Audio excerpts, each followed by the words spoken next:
Hello bachcho, let's read this question. The question says 1.375 gram of cupric oxide was reduced by heating in a current of hydrogen and mass of copper that remained was 1.098 gram. In another experiment, 1.179 gram of copper was dissolved in nitric acid and the resulting copper nitrate converted into cupric oxide by ignition. The mass of cupric oxide formed was 1.476, show that these results illustrate the law of constant composition. बच्चों इस question में हमें बोला गया है कि हमारे पास एक एक्सपेरिमेंट है जिसके अंदर हमें कुछ वेट दिया है क्यूप्रिक ऑक्साइड का और उसको हमने रिड्यूस करा है किससे बच्चों हाइड्रोजन से।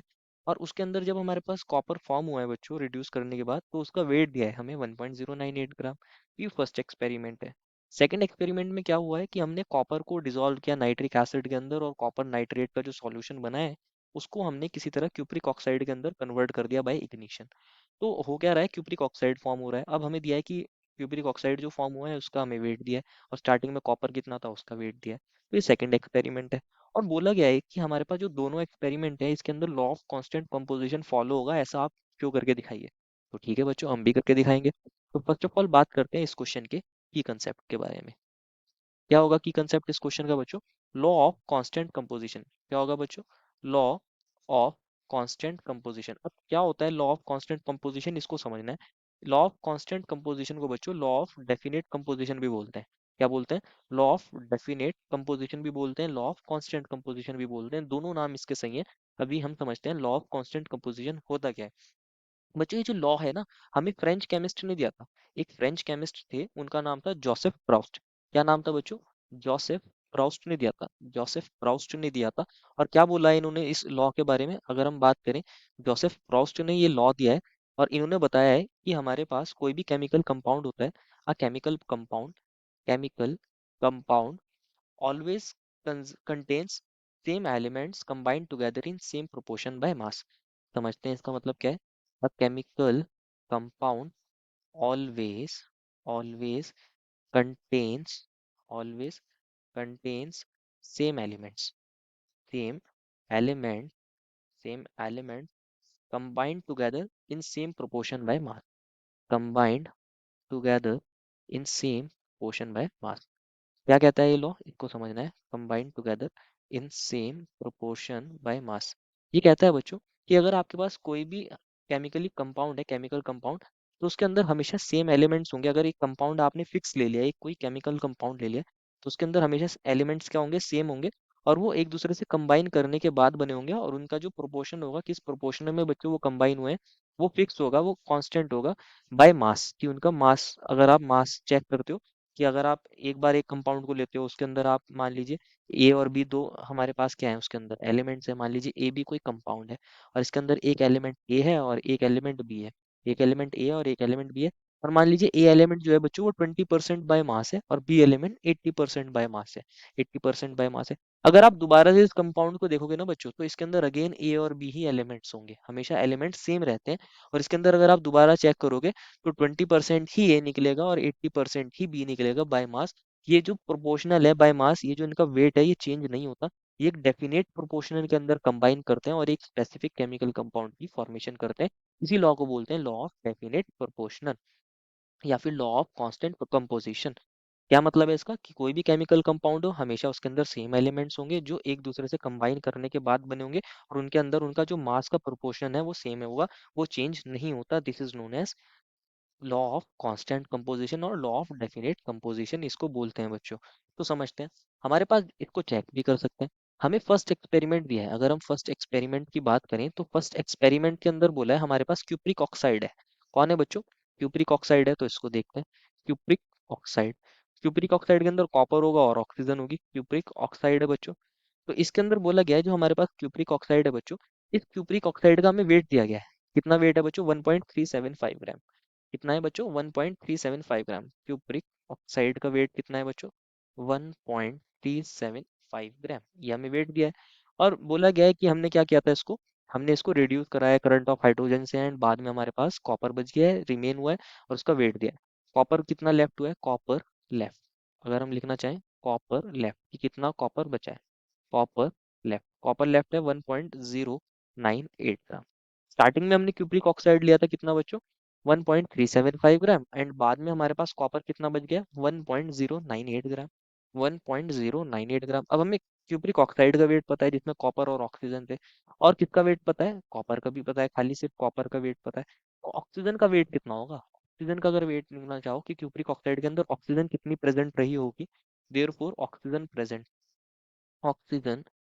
इन क्यूप्रिक ऑक्साइड, कि ऑक्सीजन कितनी प्रेजेंट रही होगी क्यूप्रिक ऑक्साइड के अंदर इन क्यूप्रिक ऑक्साइड। तो इसको निकाल के चेक कर लेते हैं बच्चों। क्यूप्रिक ऑक्साइड का हमें वेट पता है 1.375, और हमें किसका वेट पता है बच्चों, कॉपर का वेट पता है। सिर्फ कॉपर का वेट कितना था उसके अंदर, 1.098 ग्राम। तो इसको सॉल्व करोगे तो ये वैल्यू कितनी आ जाएगी, 0.277 ग्राम। अब हमें पता चल गया फर्स्ट एक्सपेरिमेंट में जो क्यूप्रिक ऑक्साइड था उसके अंदर ऑक्सीजन कितना है बच्चों, 0.277 ग्राम है।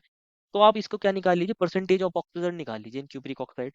तो अगर हम परसेंटेज ऑफ ऑक्सीजन निकालना चाहें, अगर हम बच्चों परसेंटेज या मास परसेंटेज की ही बात कर रहे हैं basically, mass percentage of oxygen, mass percentage of oxygen in cupric oxide in CuO, तो कितना हो जाएगा, mass of oxygen, mass of oxygen, mass of oxygen, कितना ऑक्सीजन है उसके अंदर, अपॉन टोटल मास कितना था क्यूप्रिक ऑक्साइड का, total mass of cupric oxide, total mass of cupric oxide that is CuO into 100, ऐसे ही करेंगे बच्चों। तो मास ऑफ ऑक्सीजन कितना है बच्चों, 0.277 ग्राम आया था बच्चों, और मास ऑफ क्यूप्रिक ऑक्साइड कितना दिया था बच्चों, 1.375 ग्राम था बच्चों। ये ग्राम है, ये भी ग्राम है, ग्राम से ग्राम वैसे कट जाएगा, इनटू 100 ऐसे करोगे बच्चों। तो ये नियरली कितना आ जाता है, 20.14 आ जाता है, कितना आ जाता है, 20.14% आता है। दैट मीन्स ऑक्सीजन इसके अंदर कितनी है, 20.14% है बाय मास। ये हमें ऑक्सीजन का प्रोपोर्शन पता चल गया। सेकंड एक्सपेरिमेंट की भी बात कर लेते हैं। अगर सेकंड एक्सपेरिमेंट में भी ऑक्सीजन का परसेंटेज इतना ही आएगा तो हम बोलेंगे यस, कि ऑक्सीजन जो होती है बच्चों कॉपर के साथ एक डेफिनेट प्रोपोर्शन में कंबाइन करती है, इसलिए वो हमारे लॉ ऑफ कांस्टेंट कंपोजिशन को फॉलो करती है। तो सेकंड एक्सपेरिमेंट की बात करते हैं। सेकंड एक्सपेरिमेंट के अंदर बोला गया था बच्चों कि इस बार हमने कॉपर लिया है, क्या लिया है बच्चों, कॉपर लिया है, और कॉपर का वेट हमें गिवन था, कॉपर का वेट कितना गिवन था, 1.179 ग्राम। तो इस बार हमने कॉपर लिया, इस बार हमने कॉपर लिया है। कॉपर कितना है बच्चों, अगर कॉपर की बात करें, कॉपर कितना है बच्चों, 1.179 ग्राम, 1.179 ग्राम। अब कॉपर तो पता चल गया कॉपर कितना प्रेजेंट है, और ये कॉपर किसके अंदर कन्वर्ट हुआ था, नाइट्रिक एसिड के साथ ट्रीट करने पे ये कॉपर नाइट्रेट सॉल्यूशन के अंदर कन्वर्ट हो गया था, और उसको हमने इग्नाइट करा था तो क्यूप्रिक ऑक्साइड के अंदर कन्वर्ट हो गया था।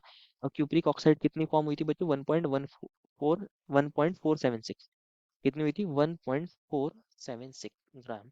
ये किसका वेट है, क्यूप्रिक ऑक्साइड का, क्यूप्रिक ऑक्साइड के अंदर, क्यूप्रिक ऑक्साइड का ये वेट, क्यूप्रिक ऑक्साइड का वेट पता चल गया, कॉपर का पता चल गया, तो इसके अंदर ऑक्सीजन को चेक कर लीजिए। देयरफॉर ऑक्सीजन, ऑक्सीजन कितनी प्रेजेंट है इसके अंदर वो चेक करना है। Therefore oxygen, oxygen present in cupric oxide. Second experiment में जो क्यूप्रिक ऑक्साइड है उसके अंदर कितनी ऑक्सीजन है उसको चेक करना है इन क्यूप्रिक ऑक्साइड। तो कितना आ जाएगा बच्चों, क्यूप्रिक ऑक्साइड के वेट में से किसका वेट माइनस कर दीजिए, कॉपर का, 179।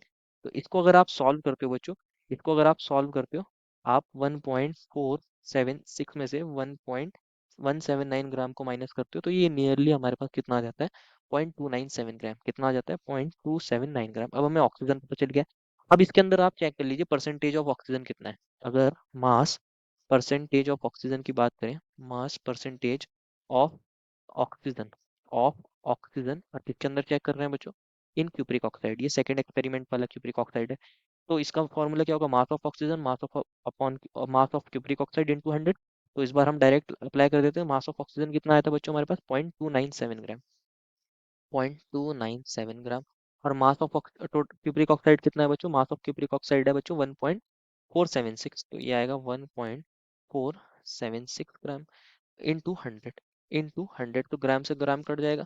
तो ये भी अगर आप सॉल्व करके देखोगे बच्चों, ये भी हमारे पास कितना आ जाएगा, 20.12, कितना आ जाएगा, 20.12। इतना हमारे पास आया है, बिल्कुल नियरली बिल्कुल सेम है, पॉइंट में जाके हल्का सा वेरिएशन है, लेकिन ये ऑलमोस्ट सेम है। ये बिल्कुल अगर आप वैल्यू निकाल के देखोगे तो यही वैल्यू आएगी, 20.12 और 20.14%, बिल्कुल एक जैसी वैल्यू आई है। क्योंकि बच्चों दोनों एक्सपेरिमेंट के केस में अगर आप देखोगे, हमारे पास मास ऑफ ऑक्सीजन जो हमारे पास कंबाइन हुई है कॉपर के साथ और क्यूप्रिक ऑक्साइड के अंदर प्रेजेंट है वो सेम है। 20% ही फर्स्ट केस में थी, 20% ही सेकंड एक्सपेरिमेंट में। दैट मीन्स यहाँ पर ये लॉ ऑफ कांस्टेंट कंपोजिशन को फॉलो कर रहे हैं, या बोल सकते हैं लॉ ऑफ डेफिनेट कंपोजिशन को ये फॉलो कर रहा है। Law of constant composition is verified, ऐसा आप बोल सकते हो कि यहाँ पर ये हो रहा है। Therefore, this is the final answer. I hope you understood it well and best of luck.